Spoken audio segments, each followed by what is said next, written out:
गेहूं के कटाई का टाइम अभी लगभग खत्म हो चुका है और कहीं कहीं अभी थोड़ा मोड़ा बचा है जहां पर कटाई का काम चल रहा है। तो गेहूं के कटाई के बाद जो हम लोग खेत का प्रबंधन कैसे करें, इससे संबंधित कुछ जानकारी है जिससे आपको आगामी बहुत फायदा होने वाला है। सबसे पहली बात, जो गेहूं का जो भूसा बचता है, गेहूं का जो ठूठ जो बचता है, तो इसको हम जला देते हैं। तो हम लोग इसको न जला के अगर हम लोग इसका मैनेजमेंट करते हैं तो इससे हमको बहुत ज्यादा बेनिफिट मिलेगा तथा इसके बाद जो हमारे फसल को आने वाले जो फसल है उसमें कार्बन की मात्रा बढ़ेगी, फसल में न्यूट्रिशन की जो कमी होती है वो न्यूट्रिशन की भी कमी नहीं होगी। तो फिर इसको ना मैनेजमेंट करने का मैं एक तरीका जो आपको बताता हूँ। तो इसके लिए 2-3 तरीके होते हैं। एक तो आता है मल्चर मशीन। मल्चर मशीन में अगर आप यूज करते हैं तो इसके जो डंठल वगैरह रहते हैं इसको दबा के वो मिट्टी के ऊपर उठा देता है। और दूसरा होता है रोटावेटर, जो मैं अभी ट्राई कर रहा हूँ रोटावेटर में।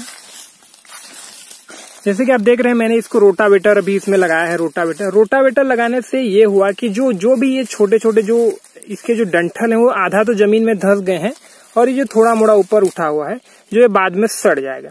ये तो हो गया इसके खाद वाला बेनिफिट। इसके बाद हम लोग बात करते हैं कि इसमें दूसरा बेनिफिट क्या होता है। दूसरा बेनिफिट ये है कि मिट्टी में अक्सर जो नेमोटेड होते हैं, इसके साथ साथ जो तने को छेदने वाले जो कीट होते हैं, गेहूं के जो बालियां को जो सूखे वाले जो बालियां निकलती हैं, तो तने को छेदने वाले कीट के जो प्यूपा होते हैं वो मिट्टी के अंदर धंसे रहते हैं।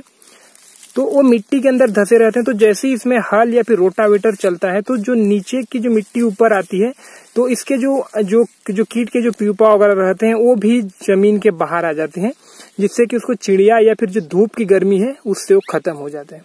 इसके साथ साथ जब धूप की जो गर्मी पड़ती है, जैसे कि अभी अप्रैल मई का समय आने वाला है, धूप बढ़ने वाली है, तो जैसे ही धूप का टेम्परेचर बढ़ता है तो इसमें जो फंगस जनित जो बीमारियां भी रखती हैं, फंगस जनित बीमारियां भी ये धूप के प्रभाव से खत्म हो जाती हैं। तो सबसे पहला जो नेमोटेड हुआ, कीट हुआ, फंगस हुआ, बैक्टीरिया हुआ, वो सारे चीज धूप के पड़ने से खत्म हो जाता है।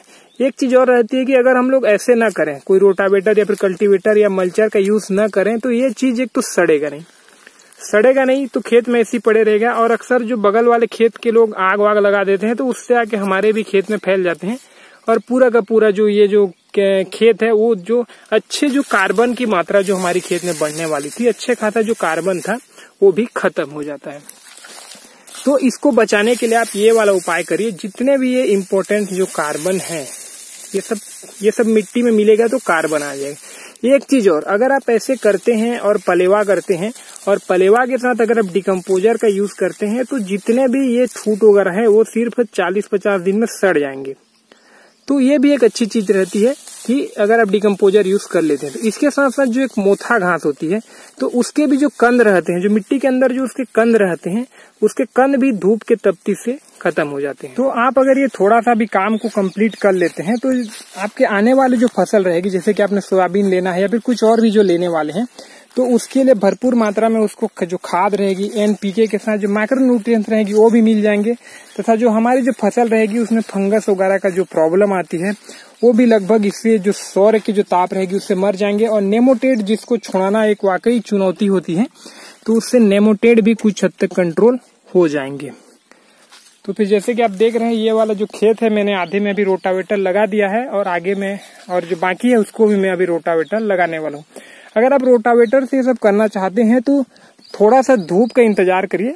जैसे कि धूप अच्छे से खिलती है और जो इसके डंठल थोड़ा सूखते हैं, तो सूखने के बाद जो मैंने देखा कि इसके डंठल काफी अच्छे तरीके से टूट रहे हैं।